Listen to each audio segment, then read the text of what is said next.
of this century's most violent sport.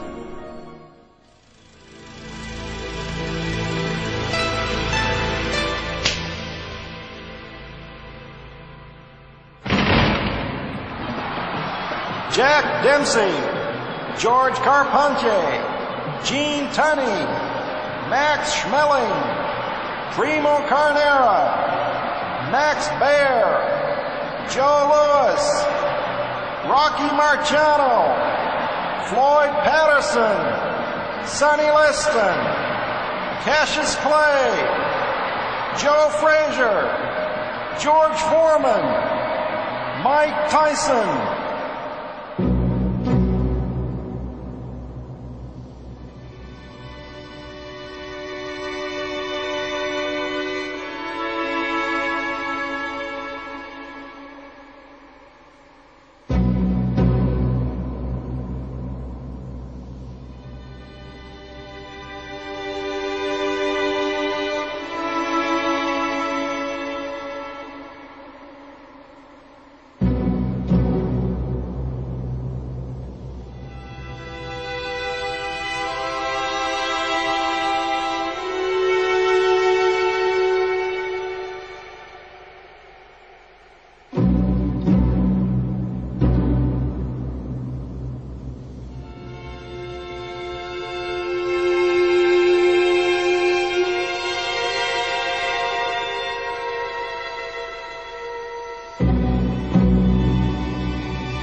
Heavyweight champions of the world, holders of sport's richest prize, the true icons of the century of moving pictures, a mirror of their age, the kings of the ring.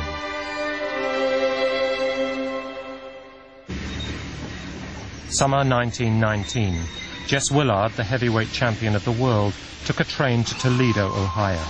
For a purse of $100,000, he was ready to defend his title against a new pretender to the throne, the Manasseh Mauler, Jack Dempsey.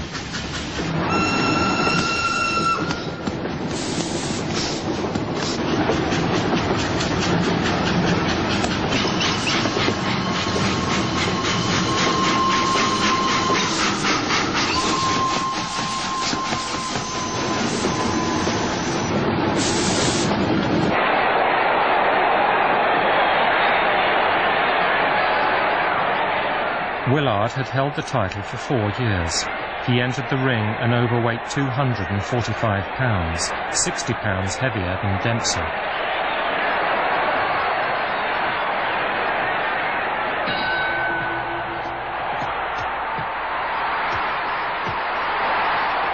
In the first round, and for the first time in his 8-year career, Jess Willard was knocked to the canvas.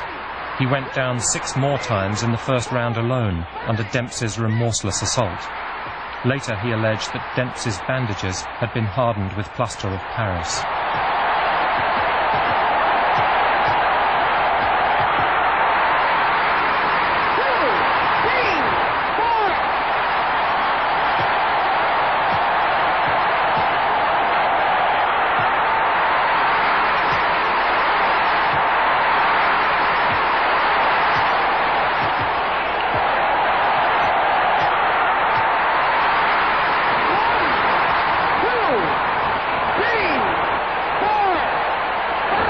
After taking a merciless beating for 3 rounds, Willard couldn't answer the bell for round 4.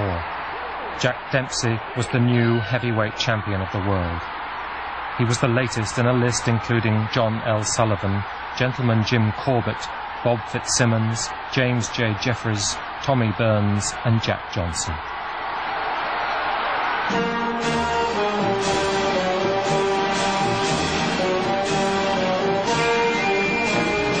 Jack Dempsey destroyed Jess Willard on July the 4th, 1919, 1 year and 1 week after the end of the First World War.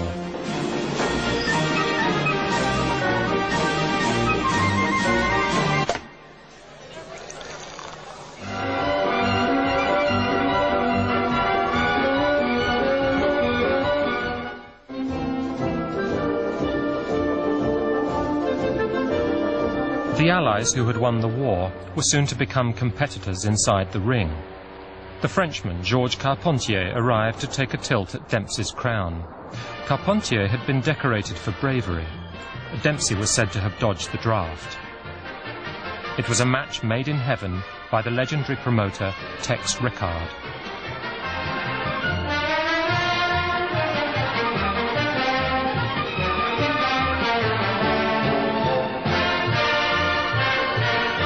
Carpentier, the darling of the ladies, was a mere middleweight, lighter than Dempsey and with a shorter reach, and he was blessed with the worst nickname in the history of heavyweight boxing.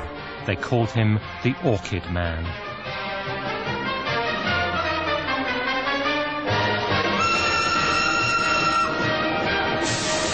Public opinion was against Dempsey. The majority of boxing fans and sports writers favoured Carpentier, hoping that the Frenchman's superior technique would overcome the champion's ferocity.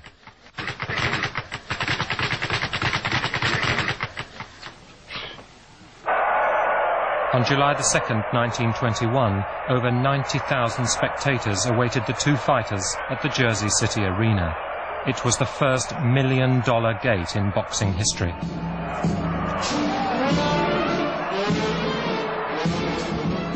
Rickard and Jack Cairns, Dempsey's manager, wanted to give the crowd their money's worth. They had taken Dempsey aside and asked him to go easy on the little Frenchie. First-round knockouts are bad for business.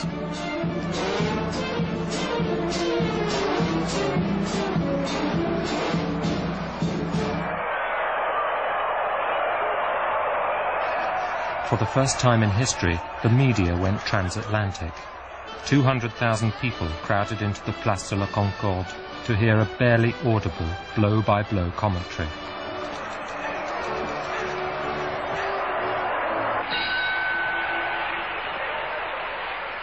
Although Carpentier was the crowd's favourite, it was Dempsey who generated the excitement. Hunched up, head down, humming as he went, he battled forward relentlessly. Carpentier, a skillful boxer, hung on gamely. But by the end of the first round, it was looking grim for the Orchid Man.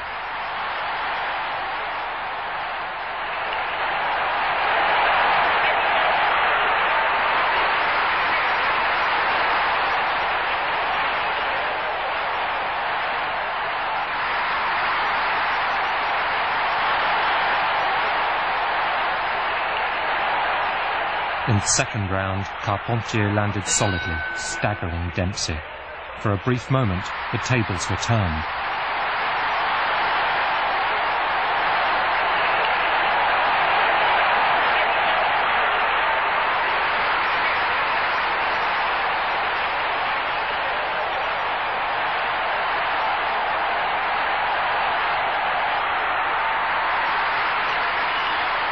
But from that moment on, it was over for Carpentier.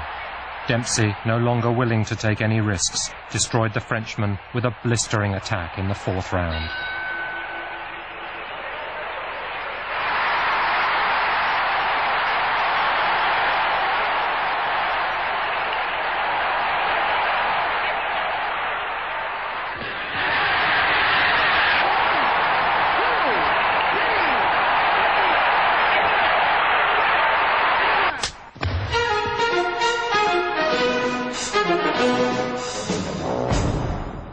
After knocking out Carpentier and winning his next 2 championship fights, the world of showbiz beckoned Dempsey.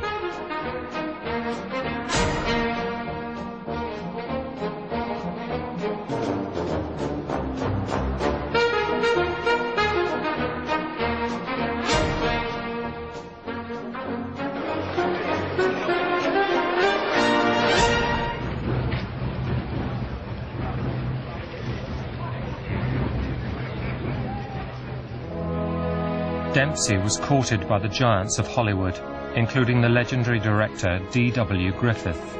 He married the sultry actress Estelle Taylor, with whom he toured Europe. But while Dempsey was enjoying the high life, a new challenger emerged, Gene Tunney.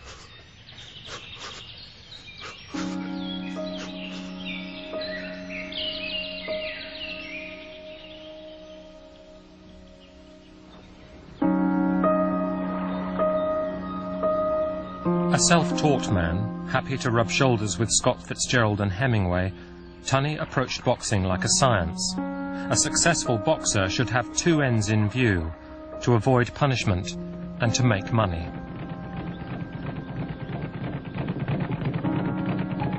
Cool and calculating, he studied films of his opponents and planned his fights with meticulous care. He also knew the value of good PR. Dempsey, returning to the ring after a 3-year absence, had met his match.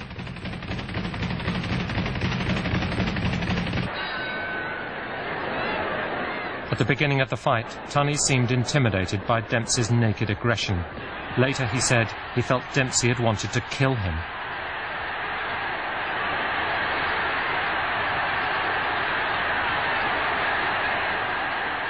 But round after round, the young challenger gradually gained confidence. Tunney first out-jabbed and finally out-slugged Dempsey.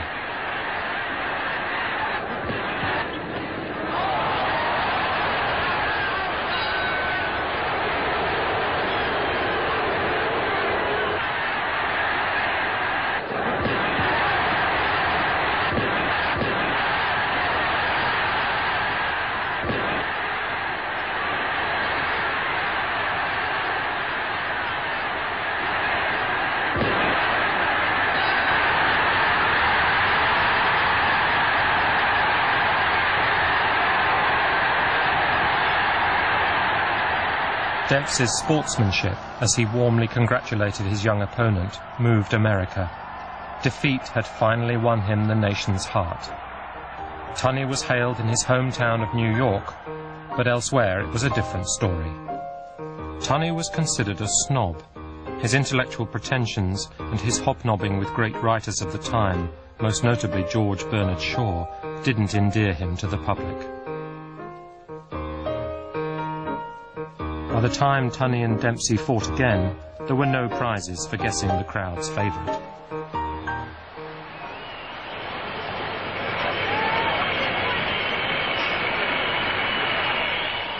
Gene Tunney was irritated by an indifferent crowd. People were welcome to boo him, he said, but they'd have to pay for the privilege.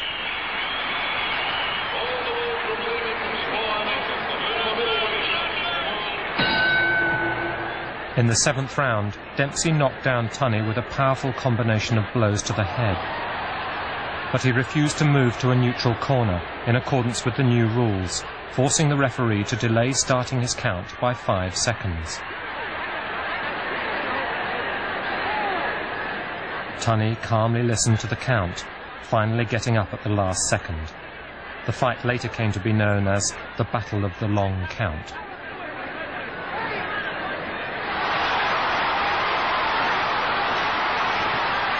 Back on his feet, Tunney brilliantly avoided Dempsey's furious onslaught.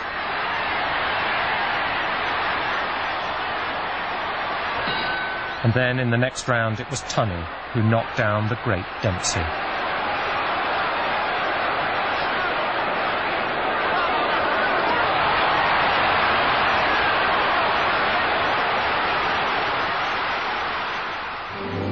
Dempsey and Tunney, the strong man and the educated dandy, were later to become the best of friends.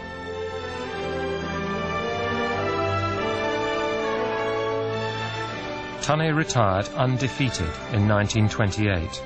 He set sail for the Old World and married a wealthy Greenwich heiress in Rome.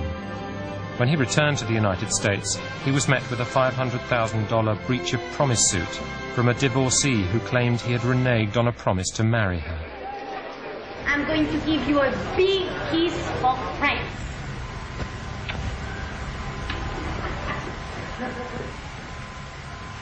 Say, Irene, come here.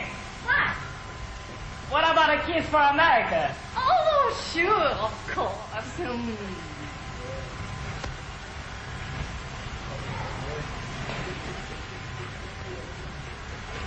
Boy! Now that Gene Tunney had relinquished the title, it was Jack Dempsey, by now a promoter, who organised the match for the succession. The two protagonists were the American Jack Sharkey and the German Max Schmeling. Did I get fined, my young? Ja. Und dir auch? Den Kindern hat's gefallen. Und mir hat's auch gefallen.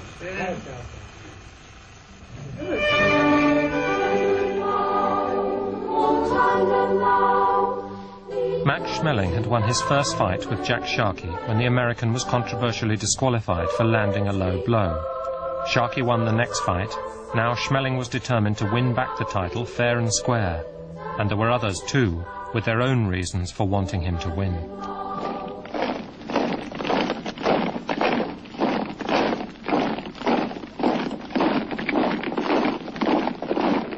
Throughout his career, despite pressure from the Nazis, Schmeling remained loyal to his Jewish manager, Joe Jacobs.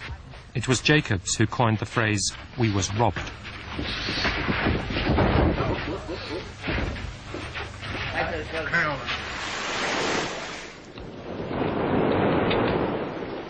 Hi, bud.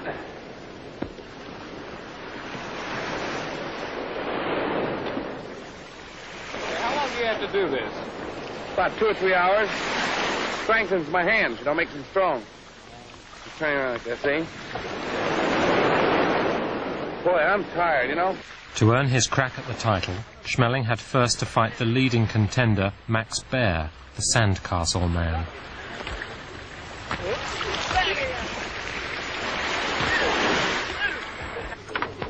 The Baer brothers were notorious for not taking their training seriously, especially the older brother Max. Madcap Maxie liked nothing better than clowning for the spectators. Born to a Jewish German-Scottish family, Max Baer fought with a Star of David on his trunks. As the fight with Schmeling approached, the joking suddenly stopped. It was 1933. Max thought he'd found something worth fighting about. When the evening finally arrived, he was like a man possessed. Schmeling on the ropes and lands with left and right hand bombs. Schmeling knows that Baer's right hand can take you out, and he tries to move away from it.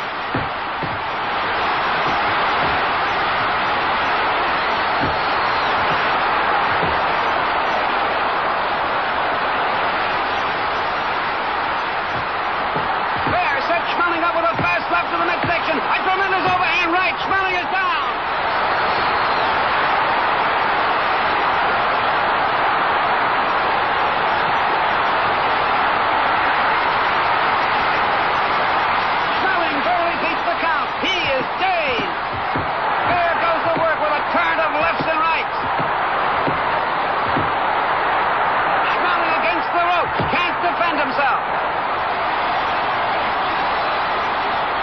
But before Max Baer could get his chance to fight for the title, a new giant emerged on the scene.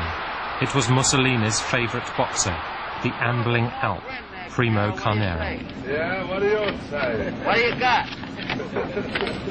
Now, just one more, right here. All right. Do you spare the feet, Carnera? All right.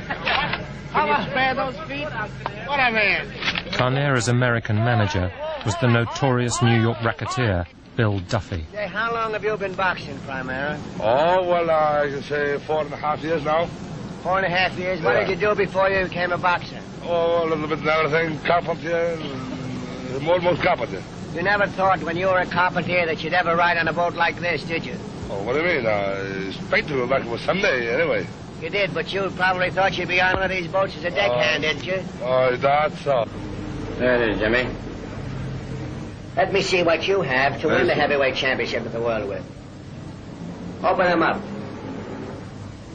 Take them away. But, boys, there's the handle. Count the money. Carnera beat Sharkey in 6 rounds, but the spoils belonged to others. His handlers took most of the money. Mussolini appropriated the glory. The ambling Alp returned to Rome to a hero's welcome. His victory had become a victory for fascism.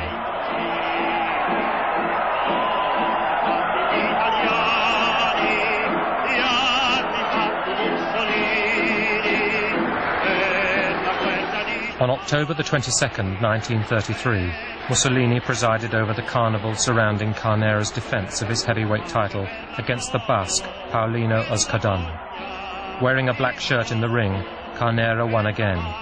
He returned to America for an exhibition tour which made his handlers $20,000, but he didn't see much of the money. With Carnera, Boxing had turned into a circus, and he was the clown.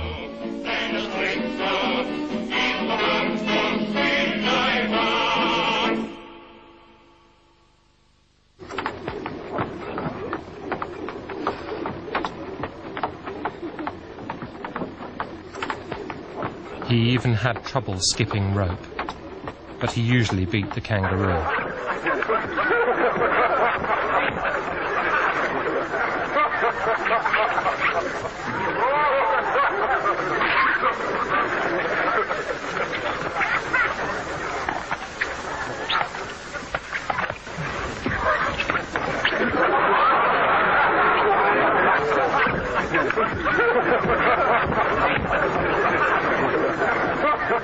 Max Baer was amused too. He could see the title within his grasp. My female intuition tells me I'm going to win, Jack. Well, that's All right, thank you. Thank you, Max.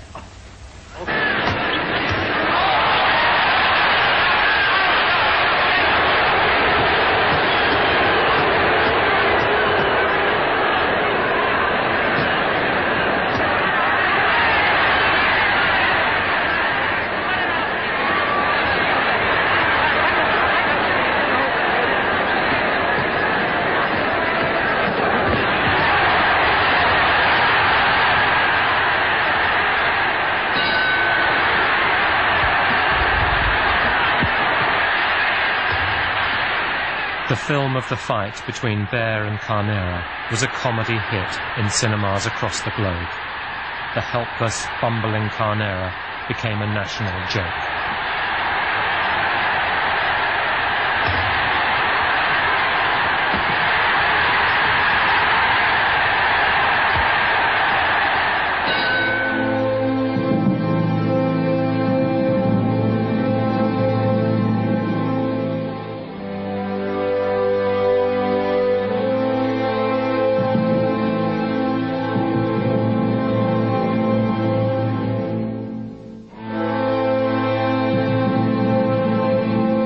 After winning the heavyweight title, Baer married one of his social workers, as he liked to call the groupies who constantly hovered around him. Barely a year later, still preferring fun and games to real training, he was defeated by the Cinderella Man, Jimmy Braddock, the 10-1 underdog. But a brilliant new star was already on the rise. Who's that? Oh, Meyer. What's his name? Him? Joe Louis. Joe Louis.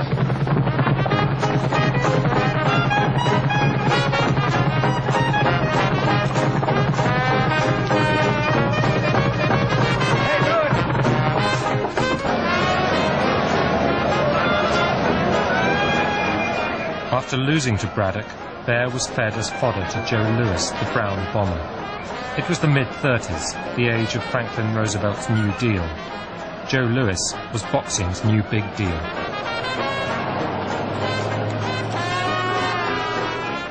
Black America had its first great hero. Well, I tell you, I saw more than one Joe Louis in that ring. It looked like whole Harlem was there. In this little ray of sunshine, you know, he couldn't go through those clouds. Too many dark ones. Knocking out Max Baer was Joe Louis's wedding gift to his first wife, Marva Trotter. Doubly happy. Yeah, what makes you more happy, to beat Baer or to be married to this charming lady? I think to be married. Was it a tough fight, Mr. Louis? Yeah, it was a tough fight, but I think I had my toughest fight home every night. How about a nice big kiss to finish it? Yeah. That won't happen. If Joe Louis was Black America's first great hero, he was also a totem of free world democracy. Hitler determined that Max Schmeling should come back and deal a blow on behalf of the Aryan race. May the best man win. I seen Joe Louis last December to fight Paulino. I seen the picture of the Louis and Max Baer fight. I think I have a great chance to beat him. Have you discovered any particular weakness in the brown bomber? Yes, I did, but I won't tell. You done any training for this fight, Max? Yes, I kept always in condition. Overconfident and certain of victory, Joe Louis showed little respect for Schmeling.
Like Gene Tunney, Schmeling always studied film of his opponent's fights to spot their flaws. He would later say he had noticed that Louis always dropped his left hand after jabbing, leaving himself open to a right cross.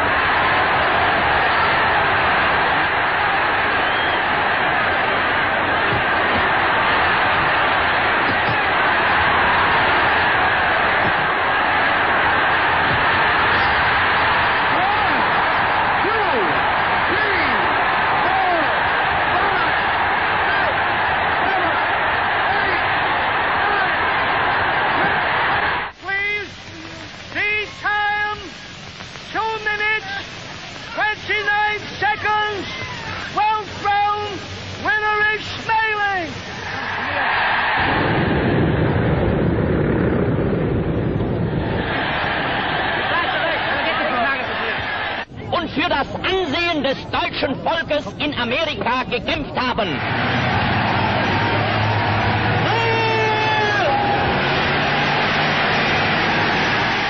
Schmeling was a reluctant hero, ill at ease performing the Nazi salute. He was not the National Socialist the press delighted in describing, any more than Carnera had ever been a true fascist.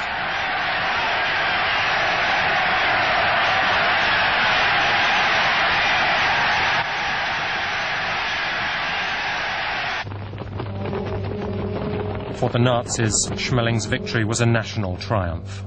Further glory came in the 1936 Olympic Games in Berlin, where Germany won 33 gold medals against only 24 for the United States. 2 years later, it was time for Schmeling to add the final touch to Germany's athletic dominance.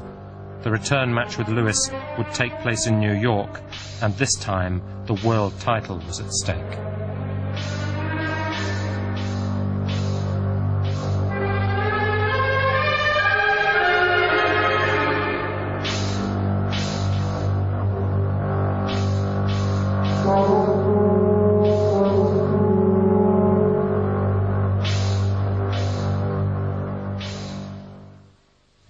Black trunks, the famous Detroit Brown Bomber, world's heavyweight champion, Joe Louis.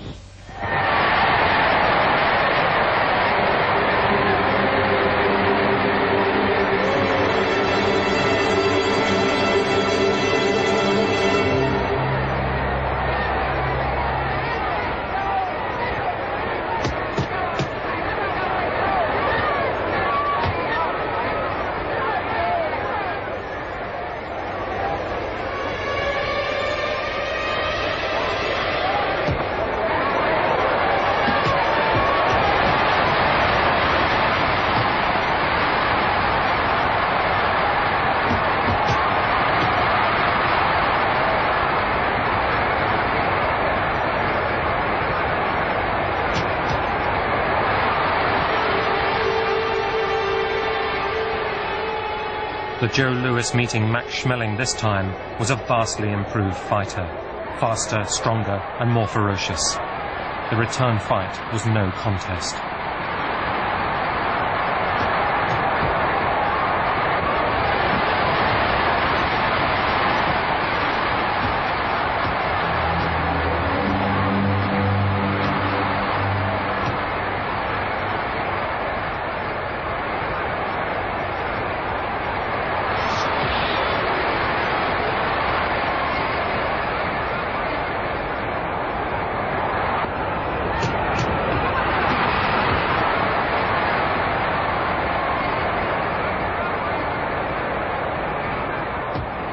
Schmeling was totally destroyed in 2 minutes and 4 seconds of the first round.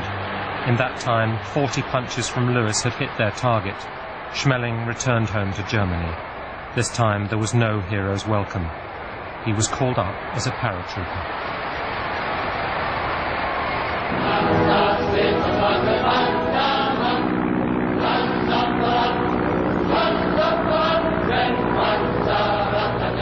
Schmeling's departure also marked the end of an era, that of the great European heavyweights. Lewis was perhaps the greatest heavyweight the world has ever known. He defended his title over 20 times in 4 years. It was a record that has never been matched, and probably never will be. It could have been a still greater achievement had the war not intervened.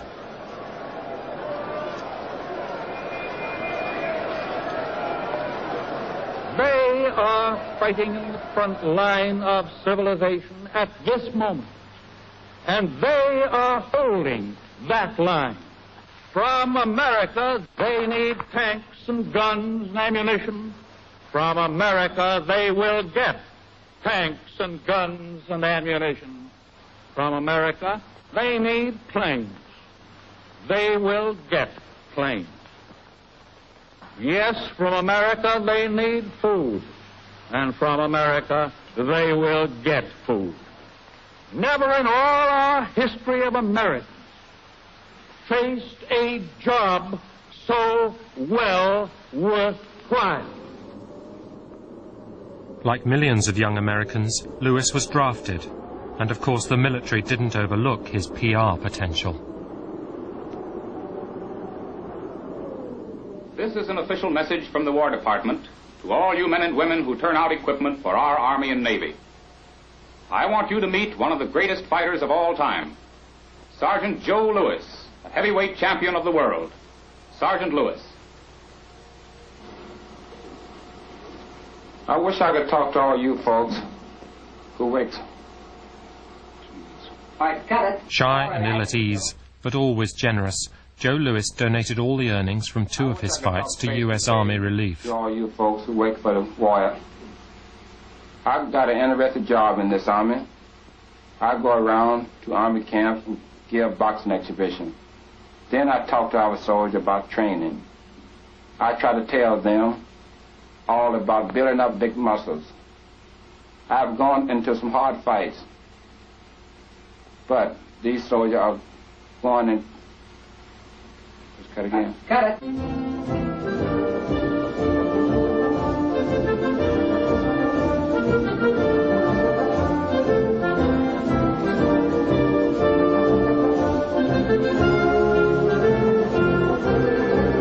All the great heavyweight champions joined the war effort. True to form, Max Baer kept on clowning while he signed up for the army. Tunney headed for the Pacific, while Dempsey, the draft dodger, joined the US Coast Guard and went on wooing the cameras at the age of 50. Some people said he had a war to catch up on.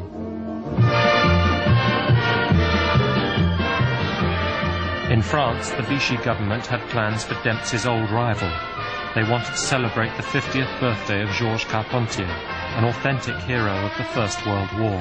A possibly psychosomatic bout of sciatica prevented him from putting on a show, but he was forced to participate nonetheless. Une minute avant, la souscription populaire de la France socialiste avait valu à Carpentier chronomètre et bracelet d'or. Enfin, suprême consécration, le colonel Pasco, commissaire général au sport. Want to know? Take a look at Brown Bomber Joe. That's what the well-dressed man in Harlem will wear. Suntan, potato cream, all out in dress on. That's what the well-dressed man in Harlem will wear. That's really on the big stuff. LD, with the gin hat for old friends. That's what the well-dressed man in Harlem will wear. Joe Louis returned to the ring, but war had robbed him of his best years. It was a sluggish brown bomber who faced Jersey Joe Walcott on the 25th of June 1948 in the midst of the McCarthy years.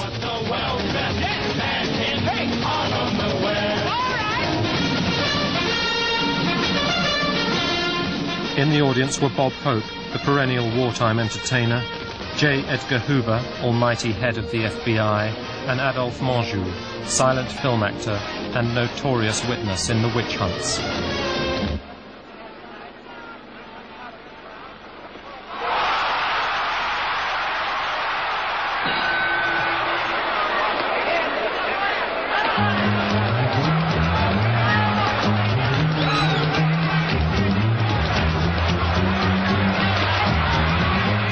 In the 11th round, Walcott was leading on points, boxing brilliantly to keep Lewis off balance. But Lewis finally broke through Walcott's defence.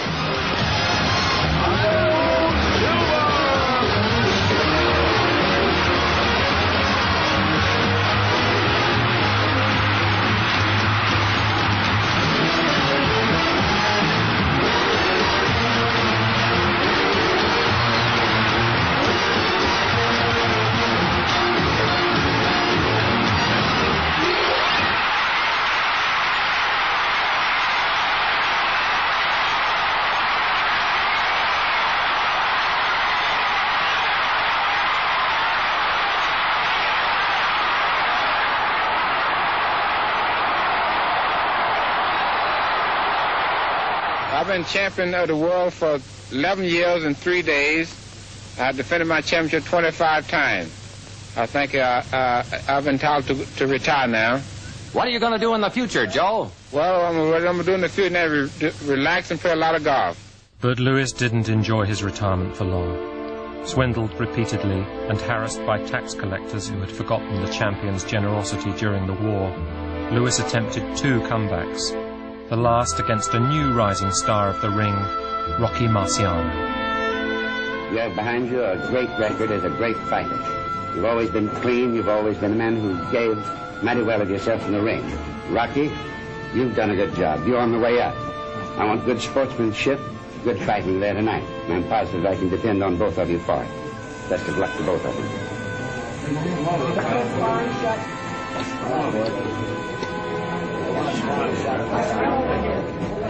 Hello, boxing fans, wherever you may be, but especially to those in New England.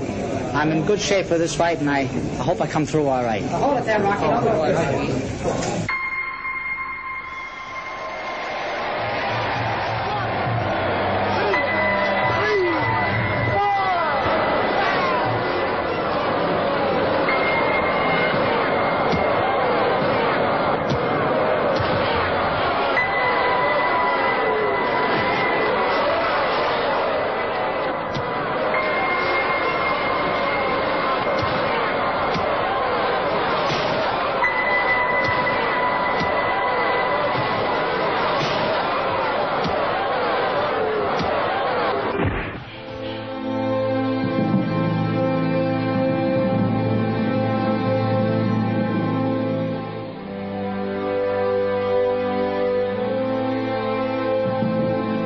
The dramatic knockout of Joe Louis marked the end of a fighting generation.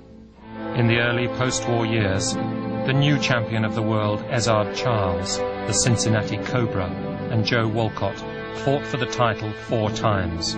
Walcott won the 3rd time to take the title at the age of 37. It was time for Marciano to seize the crown.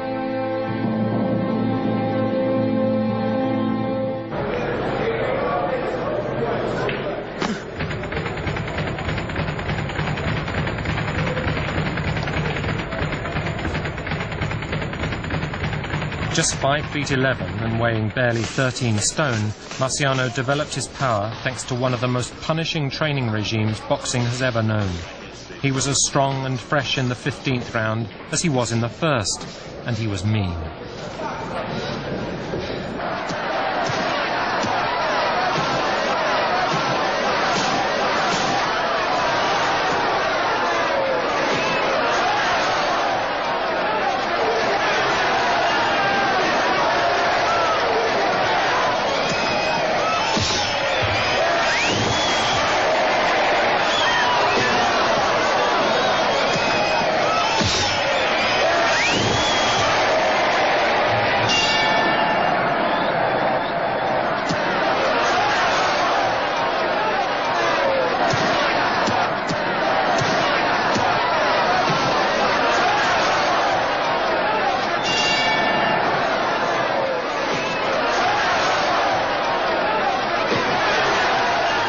As his trainer Charlie Goldman used to say, when Marciano landed his famous Susie Q, a short left and a punishing right, the damage could be measured on the Richter scale.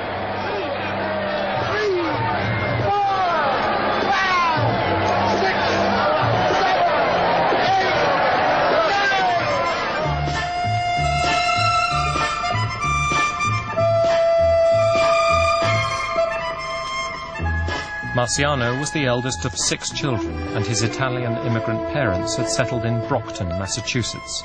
They say Rocky got his physical power from his mother.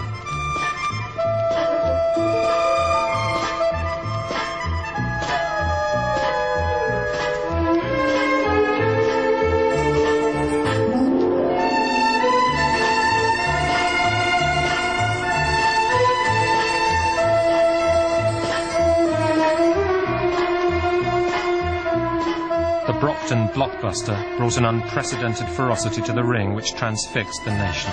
His technique may have looked crude, but it was frighteningly effective. He smashed his opponents with attacks of devastating power, never letting up, demolishing his challengers one by one.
Where's the even numbers? Made a mistake here. What is that? What are you, crazy? No, wait, look out!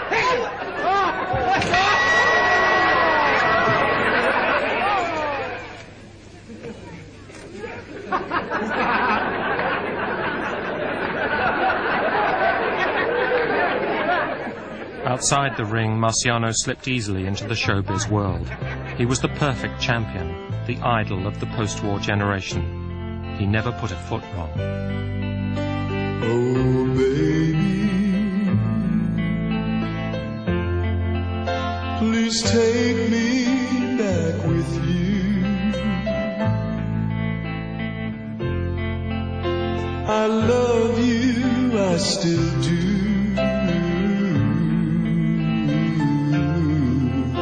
Oh, baby, please take me.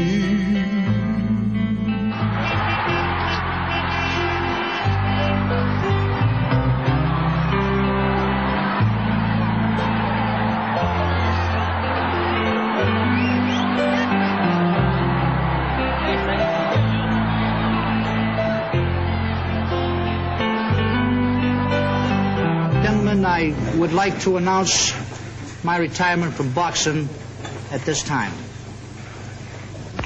I didn't ever really get hurt in the ring, and I feel perfect physically, and probably still had 2 or 3 good fights left.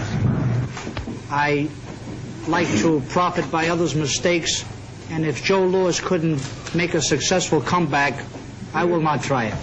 Rocky, who do you think is the best contender in the ring right today for heavyweight honors? Well, I'd say that Archie Moore has a good chance, along with Floyd Patterson.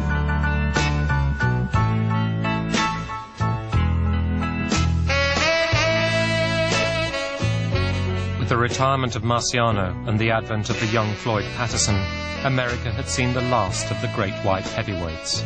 But the new black world champion appealed to everything that Americans liked in their fighters.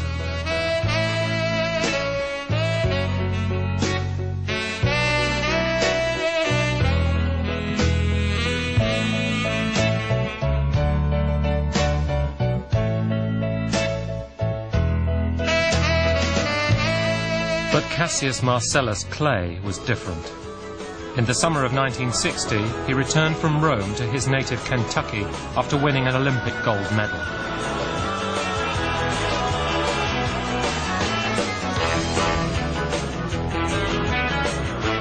Clay was only 18 when he signed his first professional contract with a syndicate of millionaire white businessmen.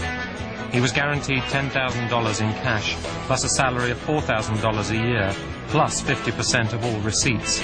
His first opponent was a former police officer by the name of Tunney Unsacker. Cassius, how do you feel today? Pretty good. How you doing? I hear you met Don Juan today. How was he? Yeah. He wasn't too friendly. What do you have to say? He didn't even shake my hand. What are you going to do about that? Now you must fall. Whoever stands in my path at that time, either Liston or Patterson, one of them will fall. The young Clay was making a name for himself. But in the meantime, the show went on. Patterson, against the wishes of his trainer, Cus D'Amato, insisted on defending his title against Sonny Liston. Liston was one of 25 children of an Arkansas cotton farmer and had learnt his craft in prison while serving a 5-year term for burglary. He had a reputation as a hoodlum with gangster connections. He was everything that Patterson wasn't.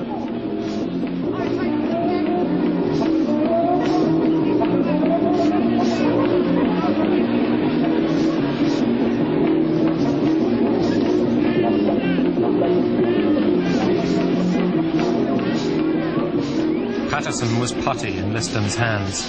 Meanwhile, in London, Clay defeated a brave Henry Cooper. Clay's excited description of the fight signalled the opening shots of a wild publicity campaign as he approached his bout with Liston.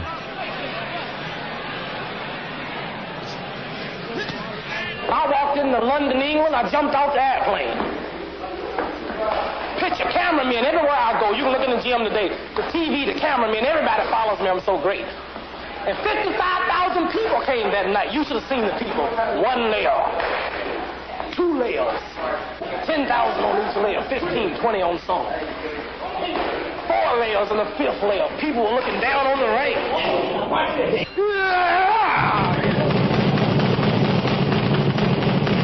Clay comes out to meet Liston, and Liston starts to retreat. If Liston goes back an inch farther, he'll end up in the ringside seat. Clay swings with his left. Clay swings with his right. Look at young Cassius carry the fight. Liston keeps backing, but there's not enough room. It's a matter of time. Airplane lowers the boom. Now Liston disappears from view. The crowd is getting frantic, but our radar stations have picked him up. He is somewhere over the Atlantic. Liston is still rising, and the ref wears a frown, for he can't start counting till Sonny comes down. Who would have thought when they came to the fight that they had witnessed the launching of a human satellite?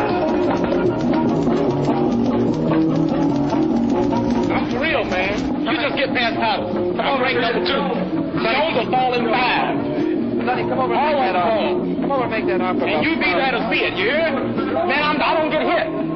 I'm the fastest thing on 2 feet, man. You crazy?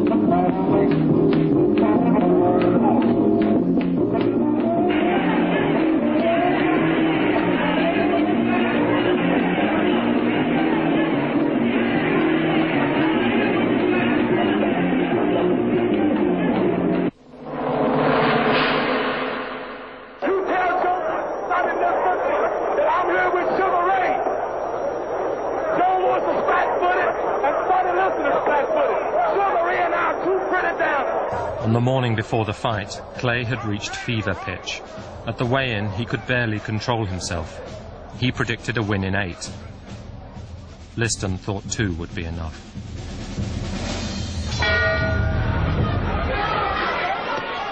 Clay was a 7-1 underdog, but he danced rings round Liston, dealing out fierce punishment on the way. The young challenger gave the world a lesson in boxing. Liston looked crude and slow in comparison, his feet unable to keep up with an opponent 10 years his junior.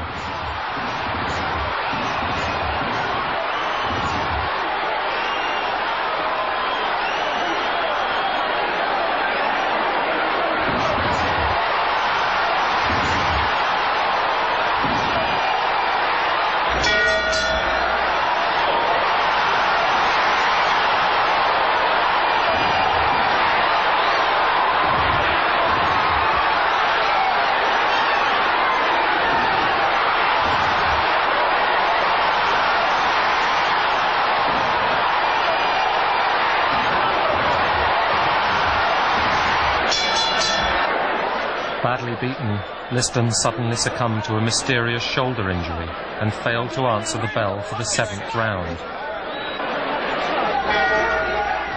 Clay went into orbit. They might be stopping it. That might be all, ladies and gentlemen. Get up there, Joe.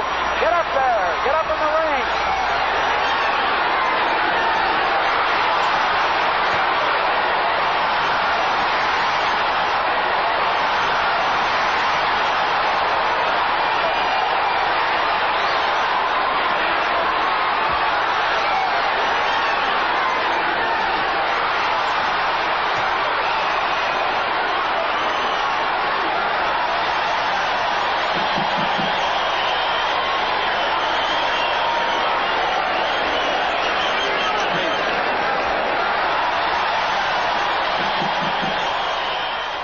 His massive self-confidence had been vindicated. He had shaken up the world, and this was only the beginning. I'm the king of the world. Hold it. I'm pretty. Hold it. You're not that pretty. I'm a bad man. Wait. I shook up the world. I shook up the world. I shook up the world. You must listen to me. I am the double. All right, hold it. Ladies and gentlemen, I must tell you this. Joe, hold it. They're blowing the chant, but I don't think so. All right, Pellison. All right, Cash. Thank you. Cash is Clay, the heavyweight champion. Let's get our champion, Joe Louis, over here. You have to read the history of slavery to understand. There were two kinds of Negroes. There was that old house Negro and the field Negro. And the house Negro always looked out for his master. He ate the same food his master ate and wore his same clothes. And he could talk just like his master. Good diction. In the 1960s, many American blacks were attracted to the charisma of Malcolm X, a Harlem preacher who espoused Islam. He had served time in prison and advocated separatism of the white and black races. But then you had some field Negroes who lived in huts, had nothing to lose. They wore the worst kind of clothes, they ate the worst food, and they caught hell. They felt the sting of the lash. They hated their master. Oh, yes, they did. If the master got sick, they prayed that the master died.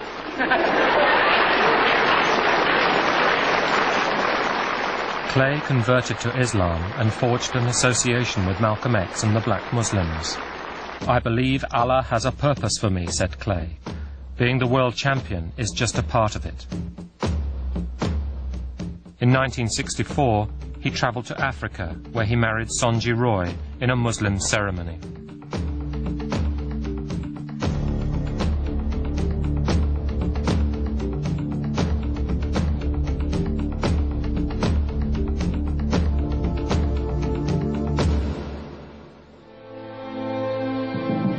On February the 21st, 1965, Malcolm X was assassinated in the middle of Harlem.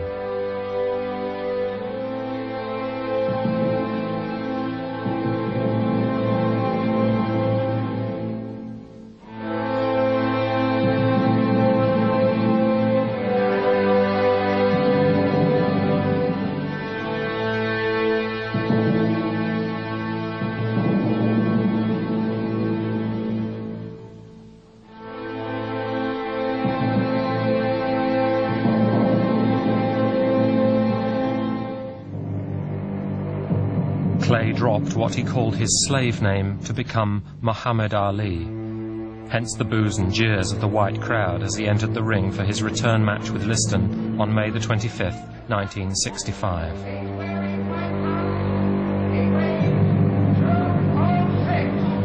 The heavyweight champion of the world, Muhammad Ali.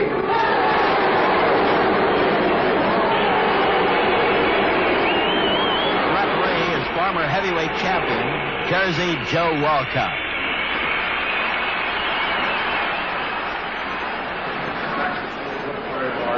I'm not going to go with a lot of preliminaries. I know you both know the rules of Maine, so I'm in here to enforce them. So I'll say to you, keep your punches up, protect yourself at all times. Good luck. Shake hands, come out fighting. The champion says a prayer in his corner.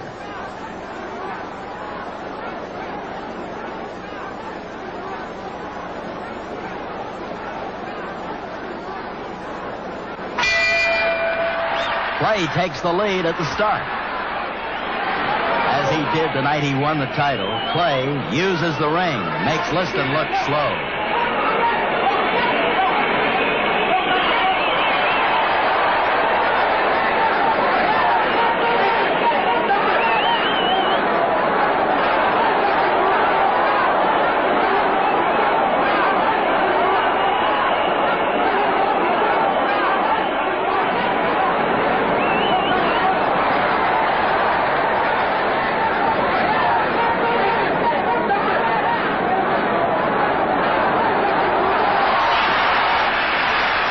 It seemed to be a phantom punch that knocked out Liston in the first round. Nobody was happy with the outcome.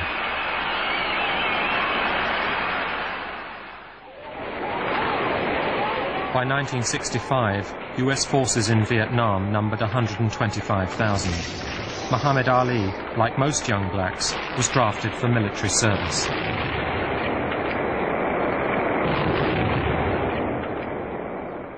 We believe in obeying the laws of the land. We are taught to obey the laws of the land as long as it don't conflict with our religious beliefs. Whatever the punishment, whatever the persecution is for standing up for my religious beliefs, even if it means facing machine gun fire that day, I will face it before denouncing Elijah Muhammad and the religion of Islam. I'm ready to die.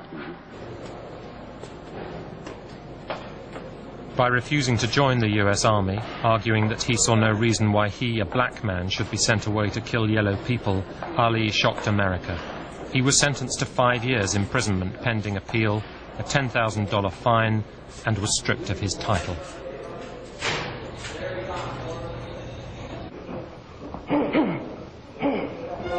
At the Olympics in Mexico, while other athletes raised black glove fists on the winner's podium, the young George Foreman, winner of the heavyweight gold medal, made a point of waving the American flag.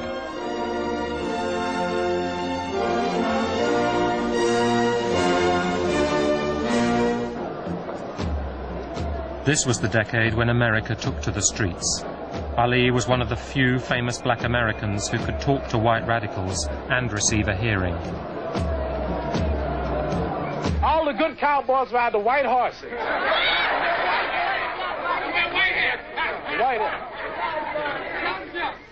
The White House.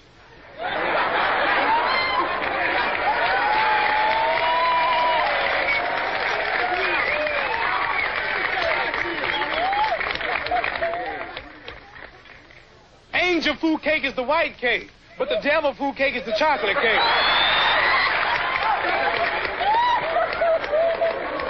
Now, I'm sure if there's a heaven in the sky and the color folks die and go to heaven, where are the colored angels? They must be in the kitchen preparing the milk and honey. Oh, that's fine. What's that? Embalming fluid. Why wait?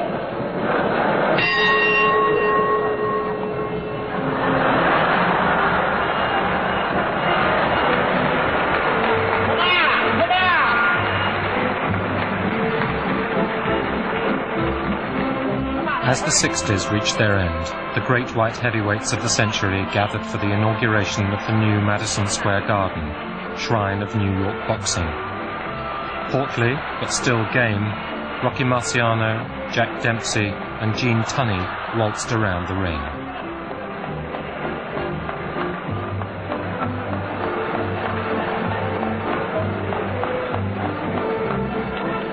Meanwhile, just round the corner, singing in a small Broadway theatre, paying for his lawyers and providing for his family, was the renegade Muhammad Ali.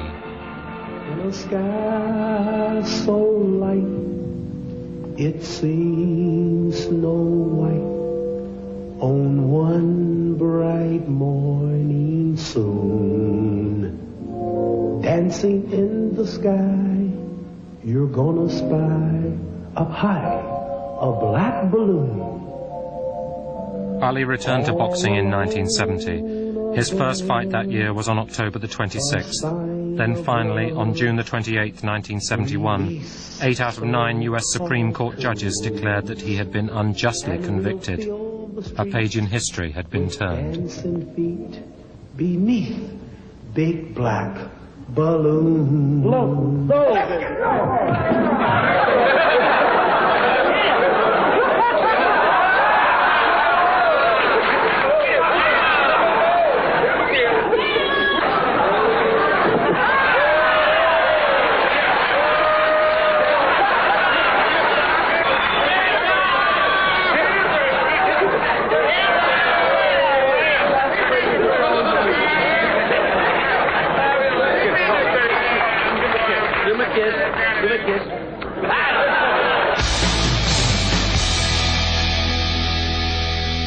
After only 2 comeback fights, Ali challenged Joe Frazier, the world champion who had inherited his crown but had never fought him.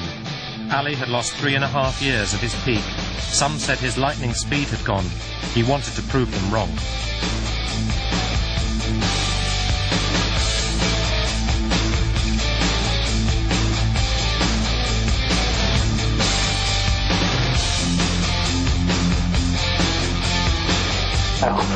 Nowhere in the world from man that don't have no footwork to catch me. Even a welterweight. Keep the camera moving because I'm kind of fast. Keep the camera moving. This is Joe Frazier fighting me. Punches around. See? This is Joe Frazier. He's trying to duck. He's going to catch him.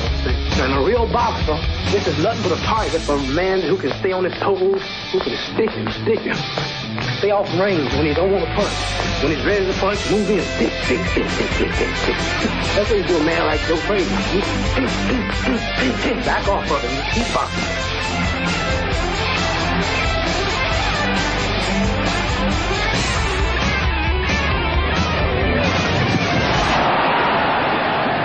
On the 8th of March 1971 in New York, for the first time ever, 2 undefeated world heavyweight champions faced each other in the ring. For once, Ali's doubters were proved right. The speed had slowed. The reflexes were blunted. Ali shakes his head. He's signaling to his fans that Frazier didn't hit him. Ali tells Frazier that didn't hurt. I really think the guy's kind of sick in the head with it. Because some part of the fight he rapped off and said, "Don't you know I'm God?" So he keeps saying this, you know what I mean? Every time he throw a punch, you know, "Don't you know I'm God?" And I got under some of them questions, I said, "Well, God, you're going to get whipped tonight." Both men ripping, tearing, bombing punches at each other. This is what the crowd came to see. Ali tells Joe, "Come on back." And come back he does. Ali almost goes down. Ali in desperate trouble. Ali holding on. Frazier trying to end it here in round 11.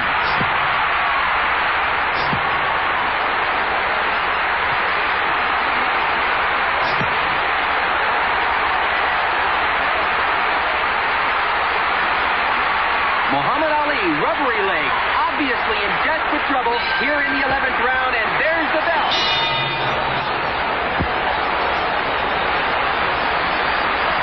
An explosive left to the jaw, and Muhammad Ali goes down. Let's watch this perfectly timed left to the jaw.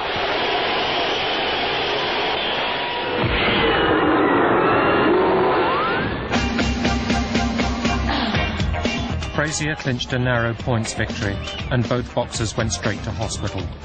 Ali's face was swollen like a football. A few days after the fight, Frazier celebrated in the company of his guests, who included Jack Dempsey, Duke Ellington and Count Basie. Frazier planned a second career with his own band, the Knockouts.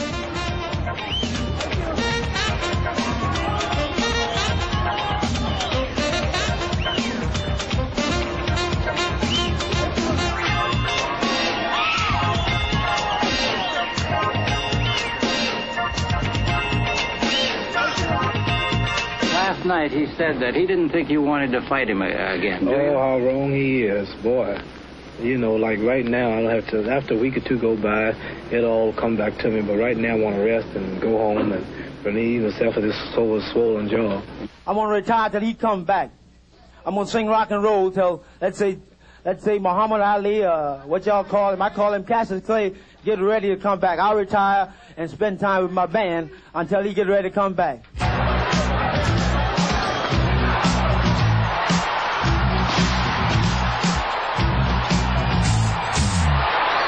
But while he waited for Ali, Frazier agreed to fight George Foreman in what was considered a mere warm-up match.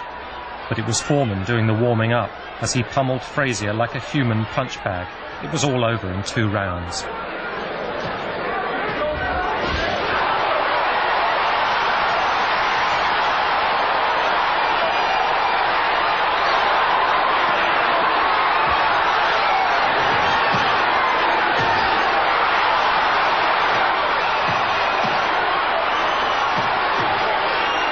A few months later, Ali was named as challenger to the awesome Foreman, who was now widely regarded as unbeatable.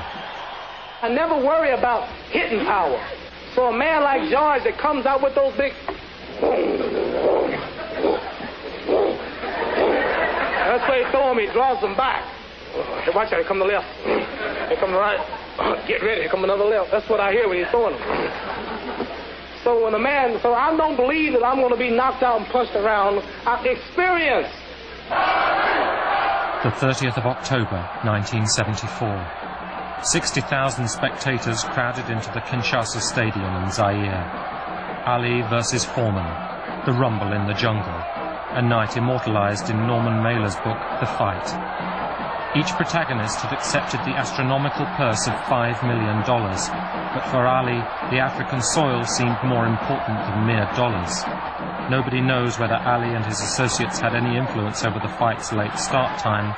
Whatever, they were stealing the show, while Foreman was losing his nerve.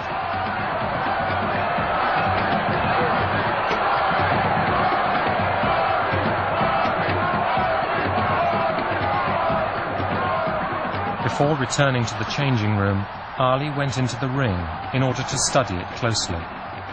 It was rumoured that he had the ropes loosened.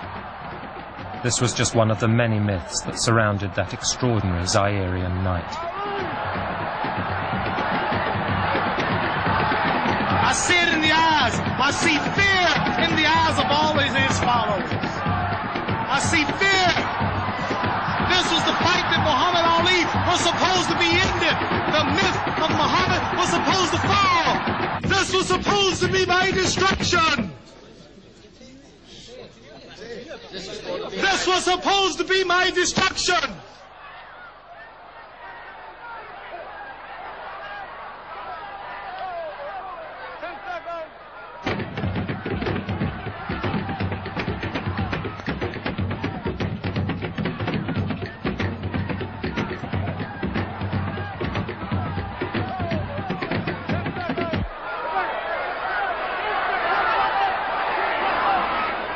Round 1, Ali bouncing around, shifting left for right. George moves slow. Ali gets the first punch in. A light right hand taken on the forehead by George Foreman, the champion. Foreman moving slow, trying to stalk his man. Ali looks like he's ready to go here. He's not staying away. He's going after his man. Foreman comes in.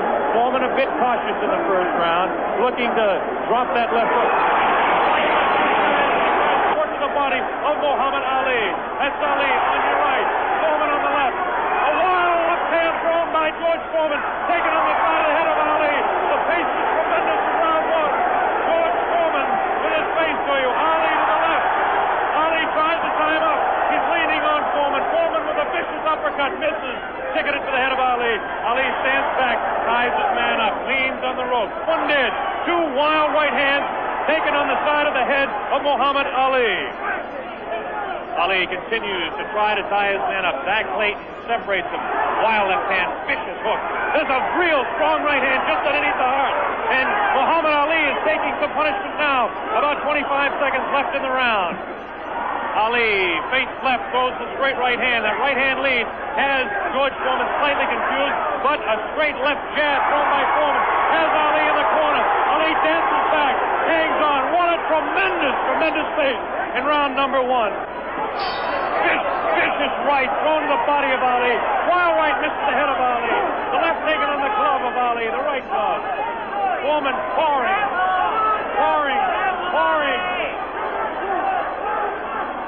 Foreman trying to set him up. Ali, this is a cruising round for him. Foreman wailing away, and Ali says that's the best one.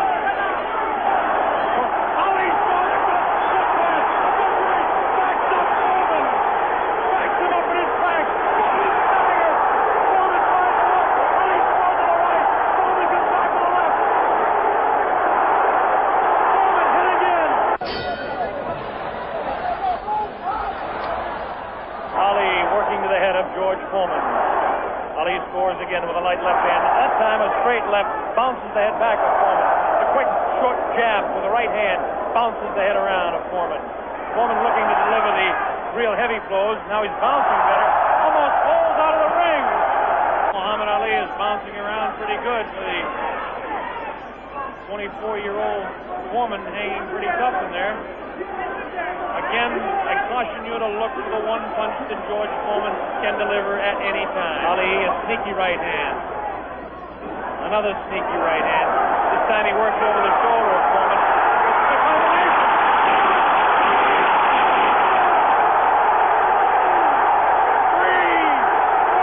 In the 8th round, Foreman's arms flailed wildly as he collapsed for the count, fooled by an opponent who had sensed his lack of endurance. Ali, far from being trapped on the ropes, was simply biding his time, minimizing Foreman's punches and conserving energy. The dope had been roped. Once again, as with Gene Tunney 50 years earlier, cleverness had triumphed.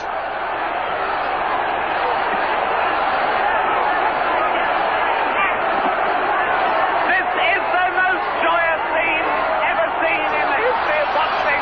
This is an incredible scene. You can't say my legs are gone. You can't say I was tired, because what happened? I didn't dance from the second round on. I stayed on the ropes. When I stay on the ropes, you think I'm doing bad. But I want all boxers to put this in the page of boxing. Staying on the ropes is a beautiful thing with a heavyweight when you make him shoot his best shot and you know he's not hitting you. I would have gave George Foreman 2 rounds of steady punching, because after that he's swinging like a sissy. He was mad. I told you I'm the real champion. I told you I'm the champion of the world. All of you bow. All of my critics crawl. All of you suckers who write the Ring magazine, Boxing Illustrated, all of you suckers bow, because the stage was set. You made him great. You made him a bad Joe Louis. You made him a hard puncher. But I want everybody from this moment on to recognize me as the scholar of boxing. Assalamu alaikum to all the Muslims. Thanks to Almighty God Allah. I want all of you fans out there who believe in me, read the Muhammad Speaks newspapers, go to your local Muslim temple and learn more about the life-giving power from Allah through Elijah Muhammad that I've got. You saw all the white people, the critics, the world had me ranked to go down. This was that man, and Allah, God was with me, and this man looked like nothing.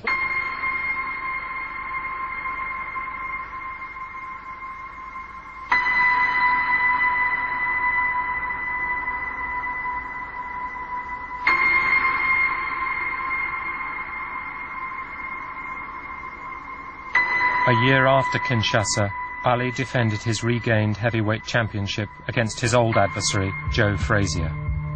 The Thriller in Manila was their 3rd fight and the biggest of them all. Frazier, thoroughly beaten, could not answer the bell for the 15th round.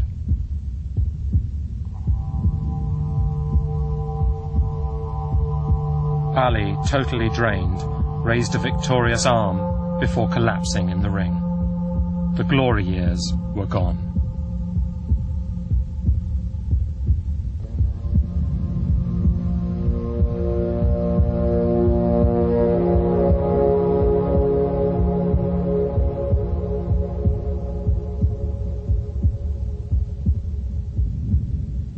was so tired, so exhausted, so weak, I barely could walk out of the ring. And they had to carry me out, and I was so down. So I said that this is next to death. The only thing that could have been worse was dying.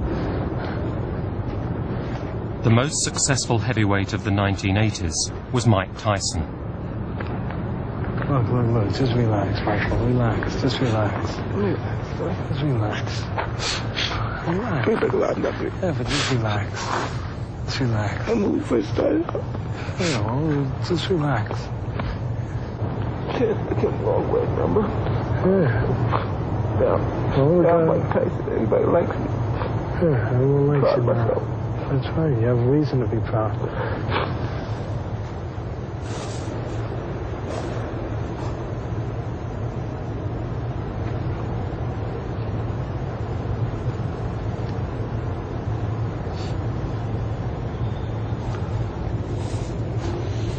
Let's go get ready for a fight. Come on. As young fighters, all the great US post-war champions had won Olympic gold medals: Patterson, Clay, Frazier, Foreman. But Mike Tyson never made it to the Games.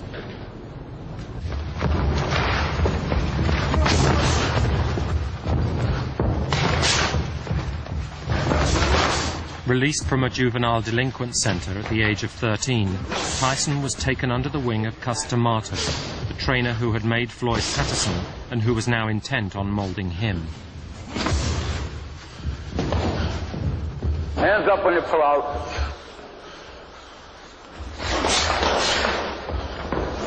You gotta score points when you get inside. So score points like you're doing the amateur. And spring to the side.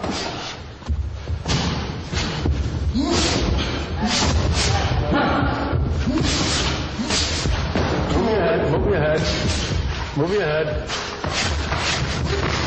See that? Shut up,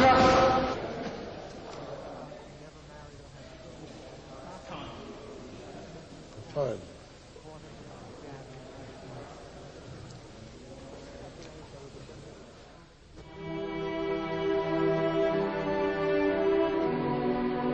D'Amato died on November the 7th, 1985. He had been like a father to Tyson, and the loss affected him deeply. On November the 22nd, 1986, Tyson fought Trevor Berbick for the WBC title. It was Berbick who had defeated Muhammad Ali 5 years earlier in Ali's final fight. Aged just 20, Tyson demolished Berbick to become the youngest world heavyweight champion in history. If you get in close and I tell you to break, you stop punching and step back clean. Any question from the challenger or chief second? Any question from the champion or chief second? All right, let's get it on. Come on.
Mr. Tyson.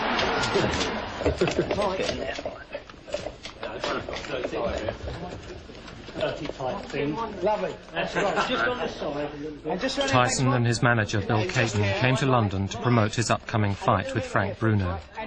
The city slicker bowler hat may have looked absurd, but it was oddly appropriate.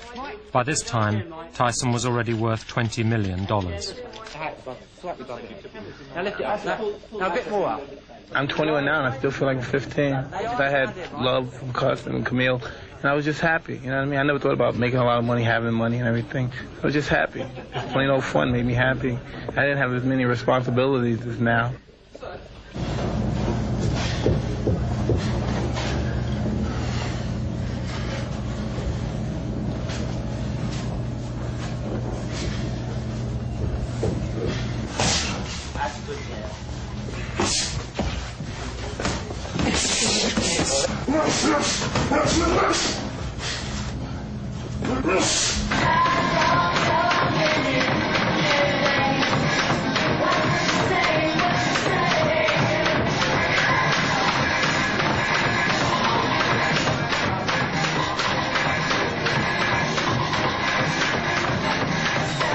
In the 1980s, TV rights meant that even more money could be made from boxing. There were now 3 heavyweight titles. Tyson beat Bone Crusher Smith to win the WBA title and defeated Tony Tucker to win the IBF title. Tyson became undisputed heavyweight champion. I'm going down in history, not Mike Tyson. He go down in history as a SOB. If he do happen to win the fight, down the line, he's going to destroy himself. But sometimes a great old fighter who appears to be shot can pull together one big effort. Look at Larry Holmes. Look at the jab right here. Look at the jab. It's not as thick out. It's now. The former champion Larry Holmes came out of retirement at the age of 38 to challenge Tyson. At the beginning of the fight, Holmes boxed superbly, but Tyson was determined to crush him.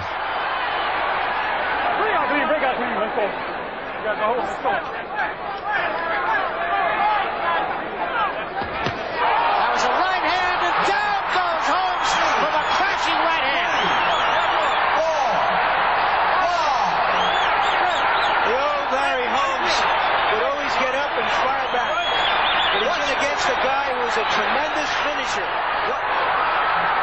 It'll take every bit of savvy that this man has.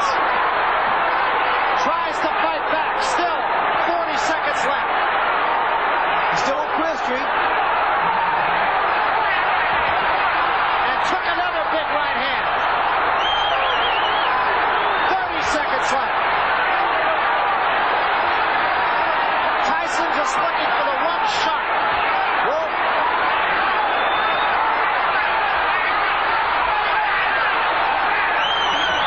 15 seconds left.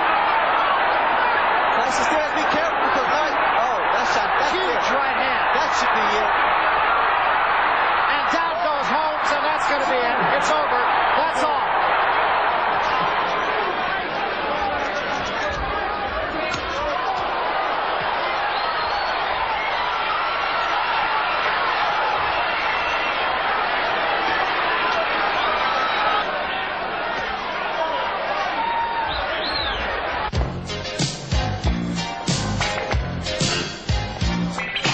The soap opera star Robin Givens entered Tyson's life. The king thought he had found his queen. I could tell you that a person very close to us, he offered him money, $50,000, to help us get a divorce. He said he'd stop at nothing less than our getting a divorce. This is like something out of Dynasty. With Givens, Tyson moved into a glitzier circle. And it was around this time that the boxing overlord Don King began to wield his influence. Power, power, power. Now, you are playing with power. Punch-Out! Mike Tyson's Punch-Out from Nintendo. Now you're playing with power. Now we'll see who's the champion and who's the chump.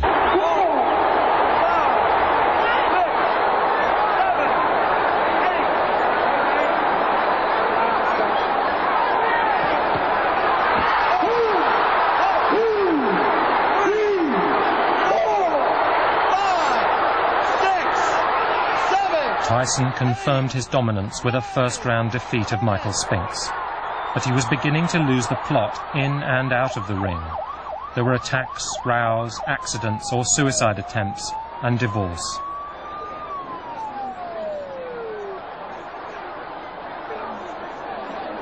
In 1956, Sonny Liston had got into boxing via prison.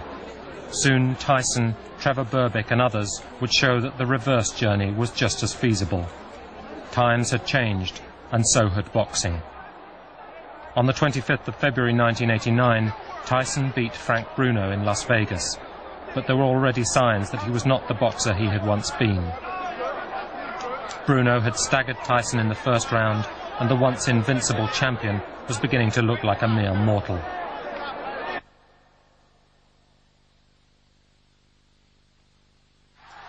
As suddenly as that. Can he beat? Nemesis came in the form of James Buster Douglas in Tokyo on February the 11th, 1990. Douglas coming back with a left and right. Tyson is wobbling. Tyson needs the ropes for support. Douglas wailing away. Without the ropes, Mike would have gone down. A desperate one-eyed fighter. Brawling willingly just to try to get in the shot that will finish things in. Oh, the uppercut. What an uppercut by Douglas. Down goes Tyson.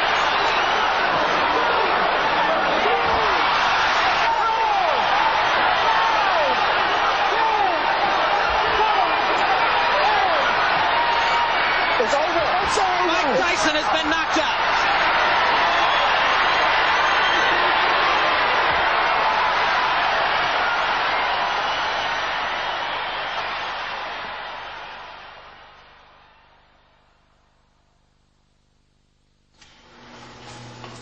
On February the 10th, 1992, Tyson was sentenced to 6 years' imprisonment for rape. He was released in March 1995.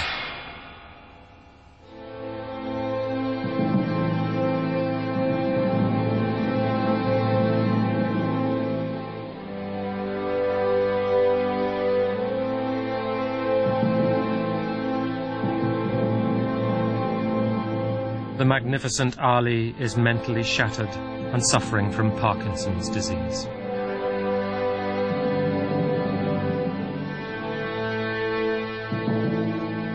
Marciano died at 46 in a plane crash and was unable to enjoy the wealth he had so single-mindedly attained with his unbeaten 49 fight record. Joe Louis ended his life working in a Las Vegas casino, welcoming gamblers in pursuit of the kind of fortune he had lost. Max Baer suffered a heart attack in a Hollywood hotel. To the waiter who asked if he wanted to see the house doctor, he replied, "I'd rather see a people doctor."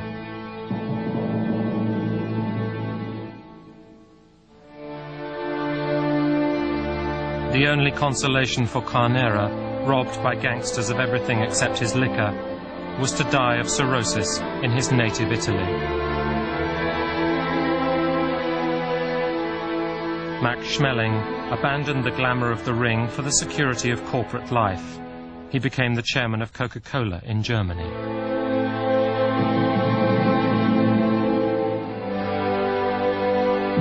Tunney and Dempsey, friends to the end, lived into old age to show that kings could benefit from their conquests. Kings of the Ring.